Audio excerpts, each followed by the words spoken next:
Doctor Babasaheb Ambedkar open university.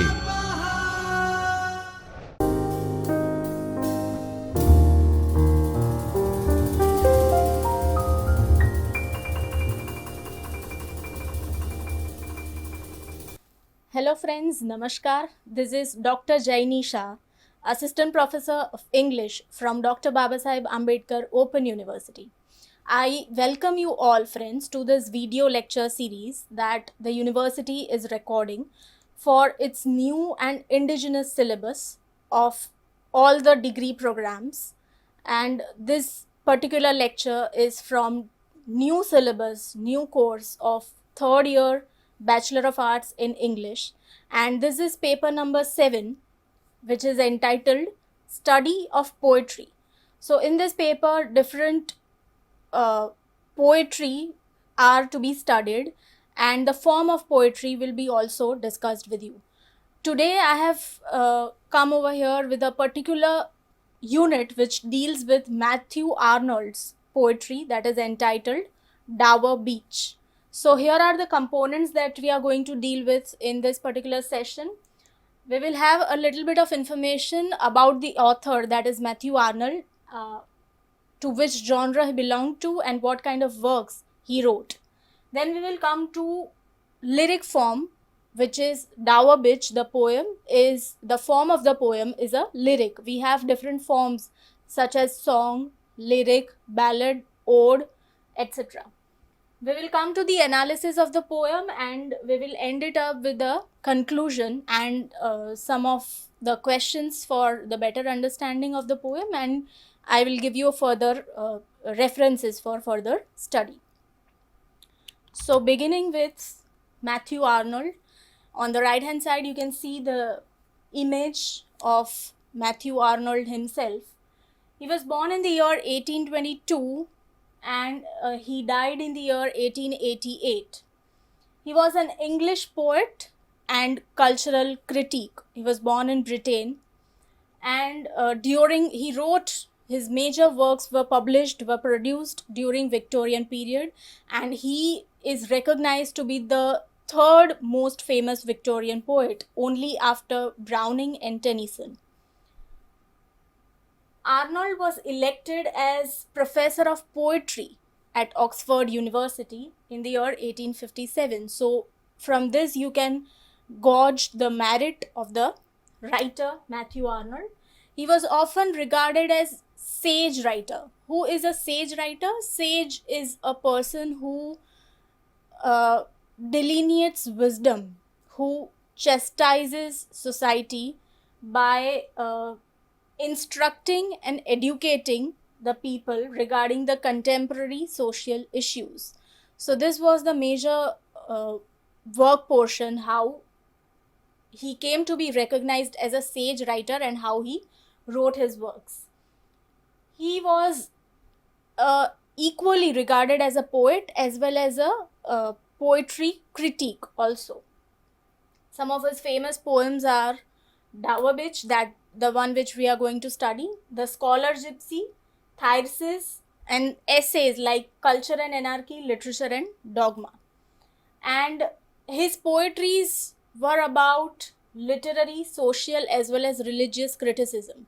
So he was a different kind of writer who not only wrote poetry but he wrote criticism on poetry, which is a very rare combination in a writer to have. And he also wrote essays which were commentaries on society, on the changing thought, awakening of the society. Victorian period was a period of transformation from faith to modernization. So that is what he focused on and he wrote in his poetry, as well as that was the subject in his poetry, as well as in his poetry criticism, as well as in his essays and other works. Moving further, coming to Arnold's writings. As I said, he was a major Victorian poet and most of his works were published during this era, 1837 to 1901. This is the Victorian period, and in this period, his works were widely read and widely criticized and widely discussed upon. They were critical to the time that Victorian period is all about, from 1837 to 1901. Matthew Arnold is unique in that his reputation rests equally upon his poetry and his poetry criticism. So, in both the genres, writing poetry, that is creative activity, as well as scholarly activity, activity which involves a lot of thought and fundamentalism. So, over there also, he is well reputed as a critic.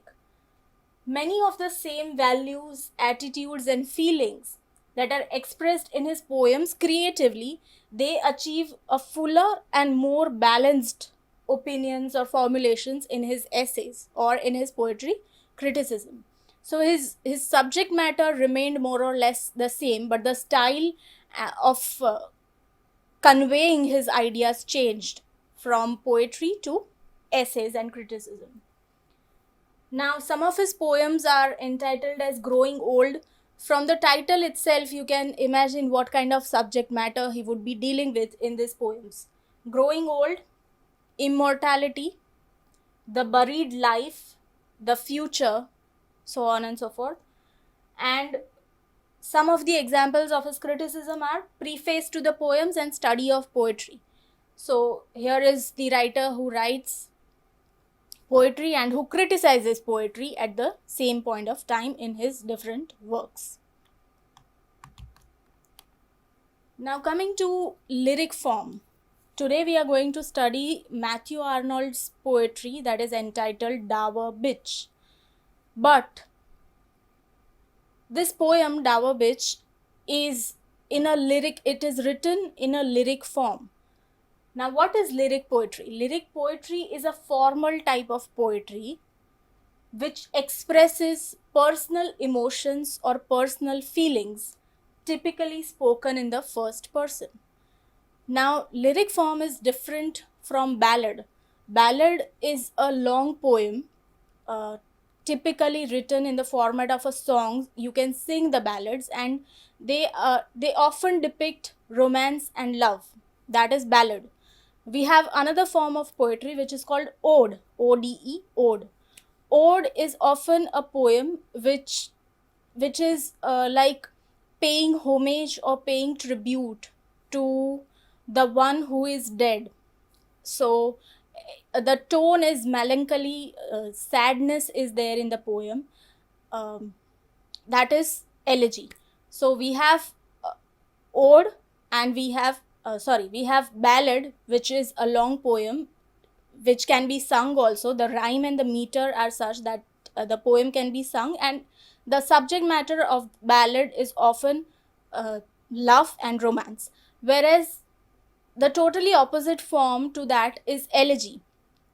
Elegy is mostly a poem depicting sadness and melancholy for the one who has passed away. It pays homage, it pays tribute to the dead. That is elegy. But here we are dealing with another form of poetry, which is lyric. Now, the word lyric comes from ancient Greek literature. That is the lyric, which was defined by its musical accompaniment, usually on a stringed instrument known as a lyre. So from the instrument lyre comes the word lyric, and that is the poetry, the form of the poetry that Arnold has written. Much lyric poetry depends on regular meter based either on number of syllables or on stress. Now, the different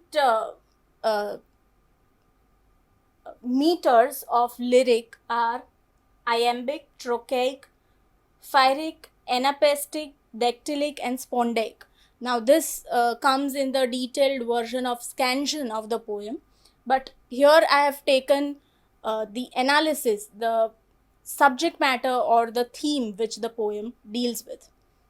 So, not going further into the scansion part, moving further. Coming to the poem itself, Dower Bitch. a lyric poem. It was published in the year 1867 in the collection entitled New Poems. The title and locale of the poem's descriptive opening lines. So the title itself says that it's about a beach. Which beach? Dover Beach. The beach is called Dover. It is situated in Kent. It is a English channel which is between England and France. So descriptive opening lines is the shore of the English port of Dover in Kent facing Calais in France. So it is between England and France, and it is famously known as English Channel.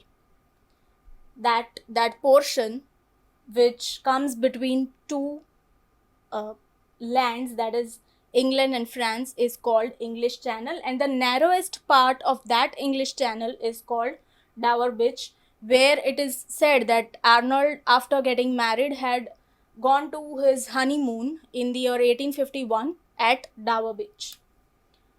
Many of the beaches in this part of England are made up of small stones or pebbles rather than sand. Now, when you imagine, when the word beach comes in front of you, you imagine a sea and sand, right, on the bank of the sea. But in this part of the England, rather Dover, beaches are made up of small stones or pebbles rather than sand, and that is the peculiarity of this location, and Arnold utilizes this setting to be a central theme of his poem, and from there he takes up a philosophical view, a view on the changing society and how it all happens in the poetry. Let us just have a look. Before I move to the analysis, I have a few two images for you. Here is the map. As you can see over here, the red balloon is Dover. It is situated between London. Sorry. It is situated between London and Paris, that is France. And this narrow portion is the English Channel, and here is the beach, Dover Beach. So this is Dover in map, the actual location where Arnold visited and wrote this poem. Here is the beach itself. As you can see, it is made up of small stones and pebbles rather than the sand, and the vast sea, and here are the English cliffs, a mountain-like structure, which is again very famous in this area of Dover. So having this location in mind will help you better understand and better appreciate the poetry that Arnold has written. Coming to the poem Dover Beach, this is what the poem is. I'm not going to read the whole poem because it's in front of you. You can always use other resources and read the poem. Not many difficult words are used, easy to understand. But here I will convey the idea, the central analysis, what the poem deals with. Okay, this is what the poem is. You can read it later on. As you can see, it is divided into 4 stanzas, and now we are dealing the stanzas one by one.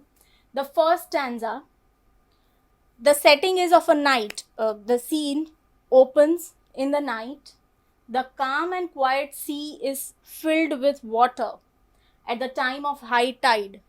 Now, there is a time of high tide in the sea. The scene is of night, and the calm and quiet sea is filled with water because the moon is shining brightly upon the narrow English Channel. So it is self-explanatory that it is the time of tide, and that's why the moon is shining brightly. The sea is calm and quiet, and the scene is of night. The speaker, though the poem is written by Arnold, here in the poem we will describe him as a speaker or a narrator of the poem. So the speaker is staring at the French coast.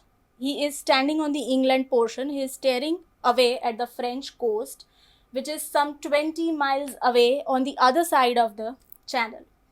Then he concentrates on the English shore. The famous cliffs of Dover stand tall with their large wavering reflections in the quiet sea. Again, coming to the image, somewhere here, Arnold is standing, he is viewing the other side of the coast, and he notices the reflection of the cliffs in the water.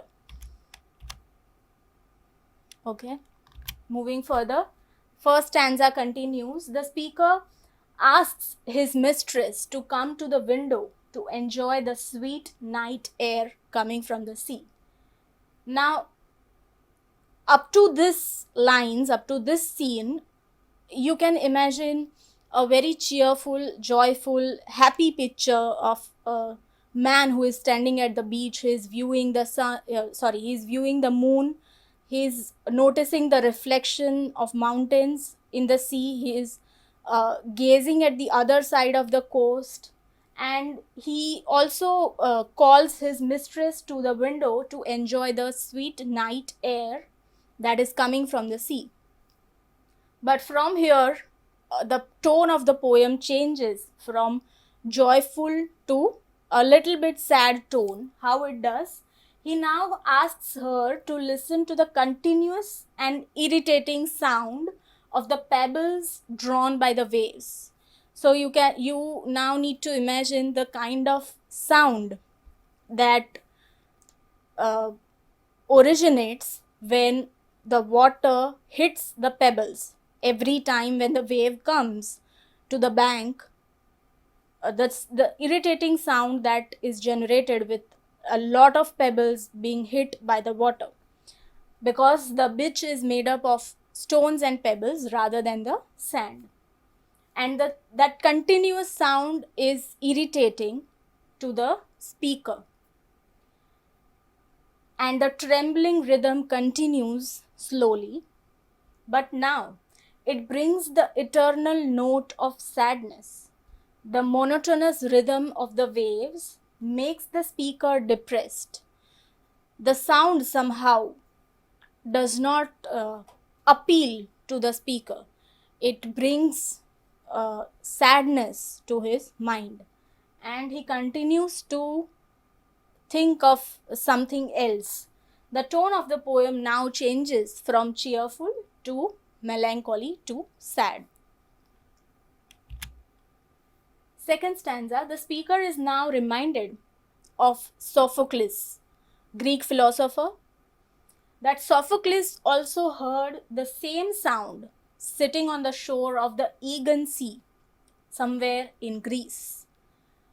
That brought to Sophocles' mind the picture of human sufferings like muddy water going in and out. So here is an imagery where Arnold is recollecting Sophocles and his phenomenon, his event, that when he sat on the shore of sea with muddy water going in and out, he remembered human sufferings. He related this picture to the sadness and to human sufferings, endless sufferings of helpless humankind. So similarly, this picture of water hitting the pebbles and generating irritating sound brings sadness to Arnold's mind. Narrator has also found a feeling of sadness hearing similar sound beside the English Channel, beside the Northern Sea. Third stanza, it talks about human faith, that is, religious faith and faith in fellow people once covered the earth like sea water. So here he talks about the earlier period where faith, that is religious faith, religious doctrines, belief in religion, belief in fraternity, brotherhood, humankind, was once, it covered humanity like water covers the earth. And on the globe of the earth, major part is water. So here is the comparison that once people had faith in religion, once people had faith in each other, like water covers the earth. But now what happens, that we have to see. So the comparison suggests that it was not loose but tightly attached to this world. Like the major part of the earth is water, similarly humankind, the majority of human beings had faiths in their hearts. It was the time when faith made everything easy and solved many problems. It was the time that people believed that there is God and He will bring justice to their endless sufferings. And that was the time when everything was easy and it was easy to solve many problems, because faith united people and brought meanings to their lives. So they were guided by the religion, they had purpose in their lives, they searched for meanings in their lives, and it made a lot of their problems solve very quickly. But alas, he regrets that those days are past. Now the scenario is different. Faith is fading away from the society, just like the wave is from the shore. Wave is coming to the shore and it is going back. So faith is also now receding. Not many people believe in religious faith. The poet here creates a fearful picture of the underlying nakedness of the colorful modern world. So he comments over here that the modernization, industrial development, and the future of world is colorful, is full of variety, but it is hollow from inside. It is naked from inside, because there is no faith in the hearts of the people, and the loss of faith brings many existential problems. So that is what he has foreseen in his time in the 19th century. And this idea comes up when he is standing on the shore viewing the views and the irritating sound that the waves bring with them. Now the last and the final stanza, the fourth stanza, the desolate speaker now again turns to his beloved and urges her to be faithful to each other.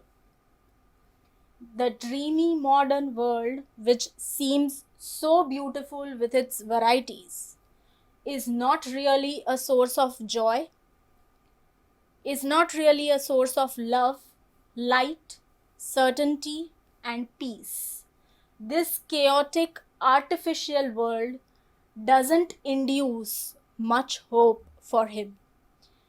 So, with industrial development, with modernization, a lot of varieties of techniques and tools and reason and science have progressed, have made material lives easier of people. But the poet is certain that all this materialism is not going to bring happiness, light, love, certainty, and peace of mind in people's life, because that can only come with a faith in religion, with a faith in God, which is receding, which is slowly diminishing from the society. So in this chaotic, messy picture of the society, he urges that I don't trust the humankind, but at least I trust you, his beloved, his wife, that you, in this difficult times, you remain faithful to me, and we will remain faithful to each other, because the world outside is not is losing faith, in one sentence if we can sum up. Now the speaker compares this world to a dark place where we are completely unaware of what we are doing. That is, we all are in a race to reach somewhere, but we don't know what the destination is going to bring in our lives. So it's a dark place. where we are completely unaware of our actions. We are in a confused struggle, as if ignorant soldiers are fighting with each other in the darkness without knowing the purpose of fighting with each other. So, it's a very deep imagery that the whole world is a dark place and people are running behind shallow goals. We are unaware of our actions, because the actions are not grounded, they do not come from any ideology or any faith. And he has compared this to ignorant soldiers. Imagine where soldiers of two countries or maybe two communities are fighting with each other just because they are instigated to fight without knowing the usefulness or the real purpose behind indulging into the fight. So it is all in vain. All the efforts are going to be in vain. This particular idea is Matthew Arnold's assessment of the morally corrupted modern world full of vanity. The last sentence sums it up all. Morally corrupted modern world which is full of vanity. Vanity is beauty on the outer surface. So he relates modern world as something which is beautiful on the surface, something which is colorful on the surface, but from inside it is morally, ethically corrupted, and it is hollow from the inside because it does not have any belief in faith may be different faiths, faith in God, faith in religion, faith in the spirit, faith in spirituality, etc., etc. So this is what Matthew Arnold explains us in the poem.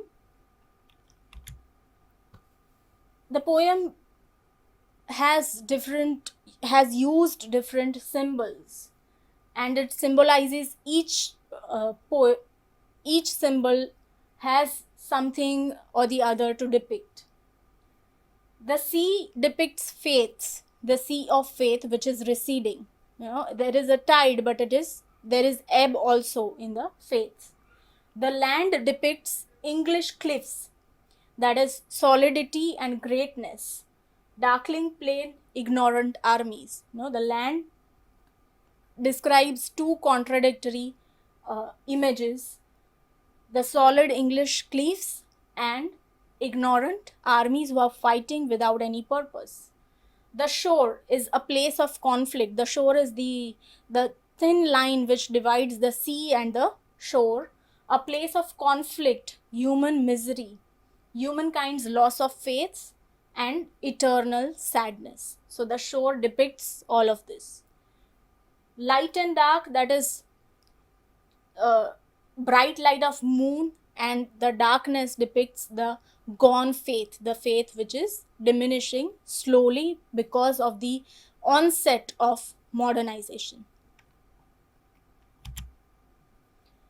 These are the different themes, major themes that emerge during the analysis of the poem. There are two contradictions: man and the natural world, sadness, suffering, spirituality. So the backdrop of the poem is very beautiful Dower Beach, the scene of night, joy, but it depicts totally different thing, that it brings sadness and suffering and religious uncertainty, consolations of love. He asks his beloved to be faithful because he no more sees faith anywhere around.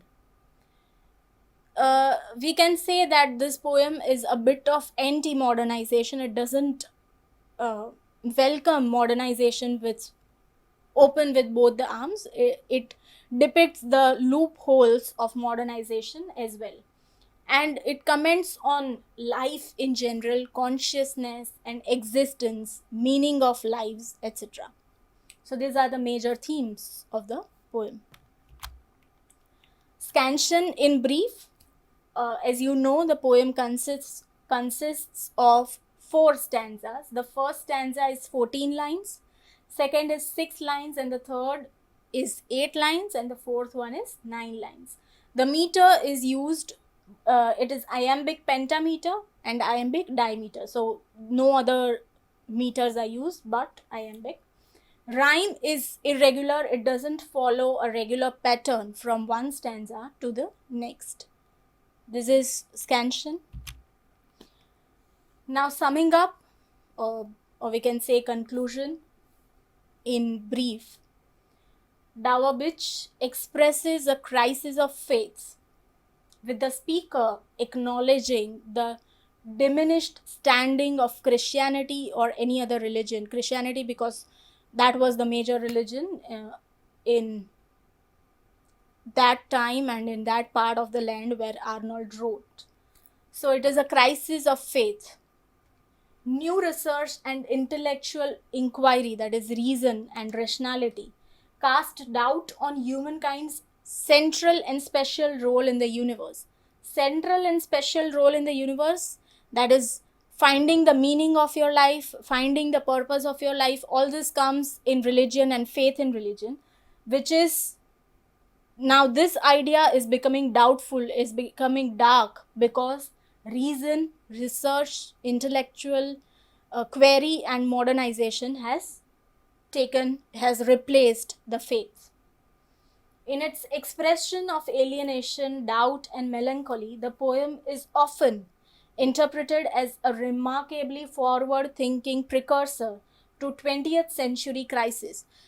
Remember, Arnold wrote in 19th century, in early 19th century.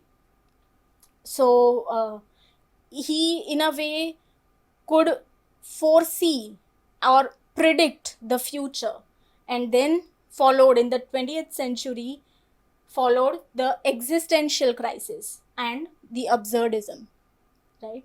So this poem serves as a precursor, something which was depicted as early as in 19th century, that humankind will encounter existential crisis and absurdity in 20th century. So this is what the whole idea of the poem Dowabich, that Matthew Arnold conveys to the readers. Here are some of the basic questions which are based on the session itself, so it will be easier for you to answer. Write about Matthew Arnold's major works and their subject matter, the style of writing or the ideas which he dealt with. Critically analyze the poem Dowabich. Write about the symbolism of the poem and write about the major themes that the poem talks about. These are the questions, and here are the references for further reading, suggested reading of the poem. So thank you very much, friends. I hope now you have a little better idea of what Dowabich is all about, and you will be able to critically appreciate the poem. I would recommend you read the primary source, that is the poem itself, and take up suggested reading, further reading with the references available on internet, or you can go to your library, nearest library, and have a good read of Matthew Arnold's other works as well. Thank you for being here. Thank you for watching. See you until next time. Goodbye. Thank you.